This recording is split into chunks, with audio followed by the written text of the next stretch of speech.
Good afternoon. I'm happy to see you here in Ukraine Forum. Olga Timanova is with you. 3 months the war lasts, and I want, on behalf of all my team, to thank the journalist community for your work.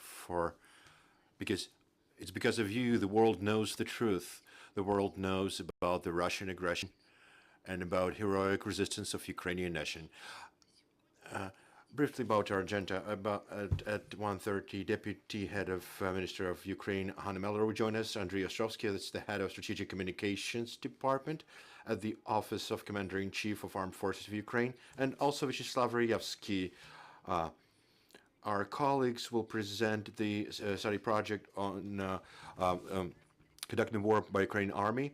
At 3:30, Andreevko will come here, First Deputy Head of Ukraine State Agency of Army Road, and we will talk about the renewal of our instruction. And right now we have Oleg Ustenko, Economic Advisor to the President of Ukraine, and we'll talk about economic plan of Ukraine's recovery. Please. Good afternoon. Also, very grateful for you that you cover these news that happen in Ukraine, and that you show the truthful information, and that you convey to your readers and viewers regarding the military aggression. I would like to say that just the second or third day after the start of the aggression, the President of Ukraine have set a clear task to plan the renewal of Ukraine. Why it is important? We all understand that how this process has to be conducted. We have to solve the two equations. First equation is the assets, the money, where to get the money, what losses we have received, what losses we have. That's the first thing. And second is where we can find the funds for that. And second equation that we have to solve is regarding the directions of use of that funds to renew Ukrainian economy. Of course, we suffer from this harsh aggression. It's clearly understandable that everything that was planned before, when we were in this peaceful time, it was all altered and changed after we have moved to the martial law, to the period of the aggression. The first week of the start of the war, the aggressor was destroying our assets quite fast. And after the first week of the war, our losses just by assets alone were roughly about $100 billion. After that, the cost of destruction was increasing rapidly, quite rapidly. And now we're talking about direct losses of our assets roughly about $650 billion. $650 billion. It's direct losses of our assets. If you look at that figure in the complex, you can see that there are also indirect collateral loss that we also receive. Underinvested assets, underinvested funds, unreceived GDP. This year, we planned that our growth will be on the level of about 4.5%, which would amount to about $10 billion plus to our GDP. But in fact, we have a drop. With those collateral losses, we can say that the full cost that has to be reimbursed for Ukraine is roughly about $1 trillion. 650 billion is direct losses, including the collateral losses. It's about $1 trillion. Where do we get that money? You know, right now the consultancies are conducted, but there is a clear understanding. First and main thing, the aggressor must pay. Each hryvnia, each cent has to pay for the damage the aggressor causes. Where can we get that compensation from aggressor? First is the frozen assets of Central Bank of Russian Federation. This amounts to about $350 billion. How we have to conduct it, how we have to make this, taking this money and transfer it to the fund of renewal of Ukraine, because the fund has been formed for renewal of Ukraine. You understand, when we're speaking about assets of central banks, they're spread, they're disseminated among several countries. Mostly we're speaking about so-called great G7 countries. And on G7 countries, they're disseminated. A part in the US, a part in the EU, a part in Japan, of those arrested assets. And there are consultancies going on regarding how practically the changes will be done to the national legislations of those according countries where the funds are right now, the funds of Central Bank of Russian Federation. And after the changes in the local legislation, those funds will be transferred to the Foundation of Renewal of Ukraine, $350 billion. Then we're speaking about so-called arrested assets of commodities, of Russian commodities, of nomenclature, that were moved from Russian Federation territory and that are now arrested. Its amounts about $150 billion. Well, that's not a total amount that will be subject to transfer to the Foundation of Renewal of Ukraine. There are additional assets that were moved from Russian Federation's territory during a long period of time, and according to different evaluation, we're speaking about several hundreds billions of dollars that are hidden around the world, that are now, right now, that are being tracked by several big groups that specialize on that format of searching for assets. As soon as those assets are found, they'll be arrested, and we will be able to talk about more precise figures. What is the economy behind this, economic logic? It's right now we're talking about plants and factories and all, apartments, buildings, and houses around the world that could be arrested or are arrested. This would all be accumulated into one big so-called basket. And we know that this basket is either made or will be made. And we will know a rough amount for this basket. One thing is to have the funds to renew the Ukraine, and the other thing is to have the assets as houses or factories. We'll know the cost of this basket, and against this basket,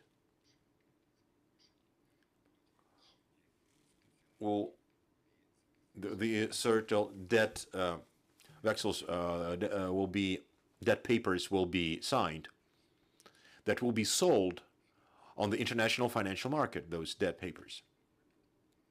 In this case, the guarantees of payments will be assets in this basket. So for them, we'll write the debt papers that will be sold on the international financial market. After that, we will be able to involve the funds to the basket of renewal of Ukraine. And the basket will be sustained as it is currently. After that, there will be an opportunity to receive the funds directly to the Fund of Renewal, to Foundation of Renewal of Ukraine. We're speaking about $350 of Central Bank of Russian Federation.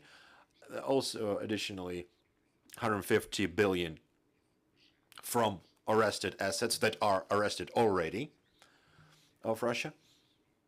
So right now, this amounts about $500 billion. And additional means that are taken will allow us additionally fill this basket with additional resources. Why it is important to go via the operation of those issuing those debt papers? Because we need actual funds. We can wait for a certain period of time until we implement, until we sell the assets and pay to those who bought those debt papers, debt stocks. But the actual funds could be immediately used by this, immediately transferred to this Foundation of Renewal of Ukraine. And additionally, to renew Ukraine, we could use also other resources. Speaking of non-Russian or resources of Russian origin, those are resources of the EU, of the US. You heard the announcement of the G7 and directly from the White House, and also the ones of the EU regarding support from the standpoint of renewal of Ukraine, reconstruction of Ukraine, how Ukraine will be reconstructed. Right now, several working groups are working on it that are elaborating several plans regarding renewal of Ukraine. It will all be centralized, and from one single center, this one single center will issue a plan to renew Ukraine, and the position of the President Zelensky is not only clear, but it's very strict on how we should renew Ukraine. Number one, it's full compensation of all the losses that Ukraine suffered. Secondly, all that's relevant to renewal of social infrastructure and housing, it has to be conducted in a very short period of time, which means that a part, speaking of renewal of houses, apartment buildings, a part of the funds will be used for the internal consumption, meaning to support our own construction in Ukraine. But clearly, after a lot of residential area was destroyed, people don't have anywhere to don't have, even though they now have shelters. We would want, and they want their apartments to be built again, rebuilt. And right now, we're considering opportunities regarding procurements of a part of construction materials outside of Ukraine, just to speed up this process. Also, the rest of the plans are considered regarding renovation, starting from infrastructure, from railway infrastructure. Our logistics is changed, partially is destroyed, partially we just are unable to use it in the conditions that are. In general, we understand that the trade with our aggressive neighbor will never be renewed. What is the sense for us, for instance, for Ukrainian railways, to speak about a compensation of losses there? Is there a sense for us to have the railway of the size that we have, or we need to change the size of the railway to the system that right now exists in the EU, just to change the distance of the railway size, the width of the railway sides, meaning. Regarding the apartment buildings, there is also a question: when we will renovate, when we will rebuild, we won't have to rebuild it as it was. Especially we speak about big multi-apartment buildings, multi-story buildings. We can build them not only with new technologies, but we can build them basing that it's better, it's energy efficient technologies in those new apartment buildings for our Ukrainian citizens. Same is relevant for the enterprises. There is no point to rebuild the enterprise with the same technology that it used to have. We can rebuild it with a newer, with advanced technologies on a newer level that will allow us the opportunity to actively develop the country in the future. That's speaking in general. If it's just a vision on how those processes should take place, what figures we're talking about. And I would like to reiterate that the position of the President Zelensky is clear and very strict. The aggressor must pay each cent, each dollar, each cent that for what was destroyed in Ukraine, each hryvnia and each kopek. It has to be compensated in a short period of time. And this compensation and reconstruction has to be conducted on the newer, on a higher technical level. Thank you. Thank you. In April, a National Council regarding renovation was created. What are the first tasks that it has? Well, as I've mentioned, the first tasks are just solving those two equations, as I've mentioned. The funds, forming this foundation, and the direction of use of those funds. And about directions we have discussed. They start working quite efficiently, and it's an ongoing work. And it's not a single group, I must say. There are many advisory groups that are working on this direction. I know at least 10 similar groups that work. You know that for President Zelensky, he discusses this issue with the international meetings, international meetings. So it's on a constant control of the President of Ukraine.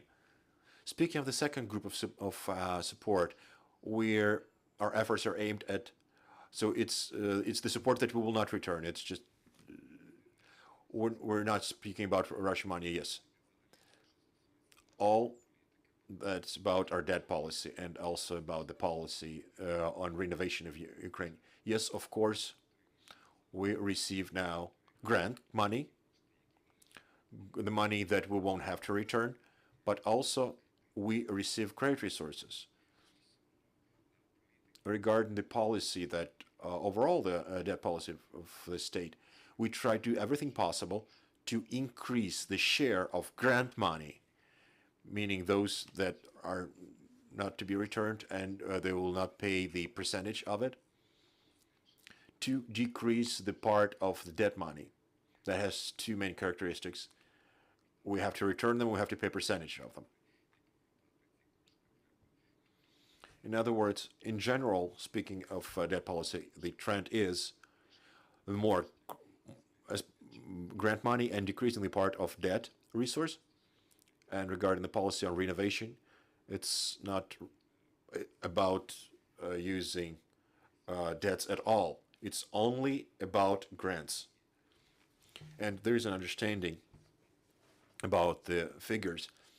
You have to understand that we're speaking about 1 trillion of losses for Ukraine, direct and collateral, means that that's our 5 GDPs of Ukraine per year. Last year, in 2021, we received the historically maximal GDP in Ukraine since the independence. It was about a little less than $200 billion. So it's our GDP for 5 years, that $1 trillion. So naturally, in order to renovate the country, in this case, we cannot even imagine that we can do it for debts, borrowing money. No, we can talk only about the money taken from Russian Federation and involving the money of our allies and partners also. Dear colleagues, your questions.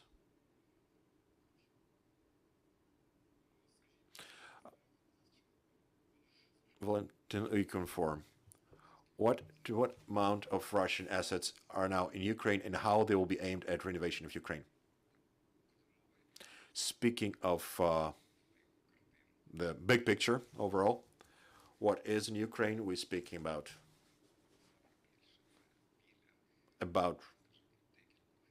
several percents of what will be involved from Russian Federation, just a few percent. The funds that are now the assets of Russian Federation here in Ukraine, they are now arrested, and the issue is considered of their of sales of those assets. And as an economist, I have a question on when it will be possible to sell them, because the assets that are outside of Ukraine, it's a clearer picture and economical logic for making those debt papers. It's all in the basket. Against the basket, you issue those papers, you sell them. Those debt stocks, you have the basket, you transfer the money to the Foundation for Innovation of Ukraine, and then you just sell those assets that you have just to cover the debts for those who bought the papers. That's the economy logic. In Ukraine, there is this basket, yes, but the moment of sales is not the best, is not the most profitable. We understand why. We understand we have the assets. What is the cost of them? What should we say about the cost? The one that we had before 24th of February, or the one that we have now? Because right now it will be a lot less, and you will not be able to find the buyer that will be able to pay for it as much money as it costed before 24th of February. So to say the exact price, exact amount that those assets cost, I cannot. Just to understand the amount, it's just about a few percent of the Russian assets, next to the $500 billion that are tracked and arrested, yes, of Russian Federation. Thank you. More questions?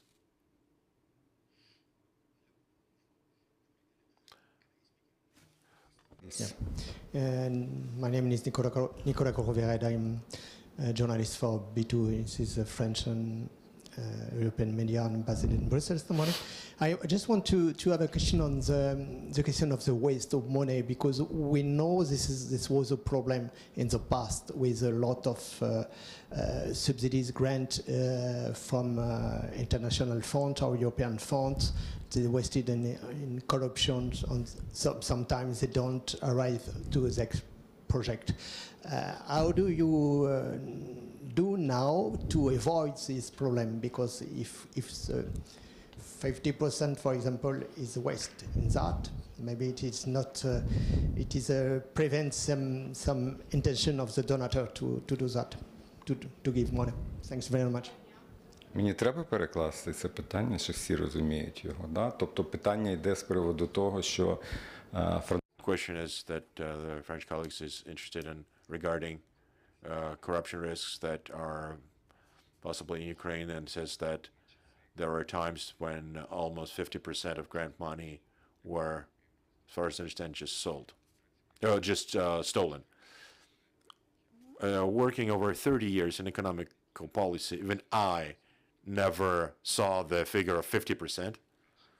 Maybe you know better, but speaking of 50%, I think there was a misunderstanding of some data.